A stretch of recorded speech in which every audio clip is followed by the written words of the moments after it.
So we got these cannolis here. This is the size it's supposed to be.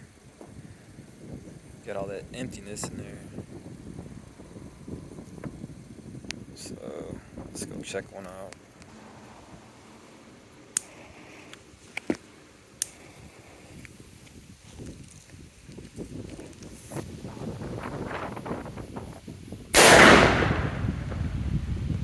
That one had a little pop to it.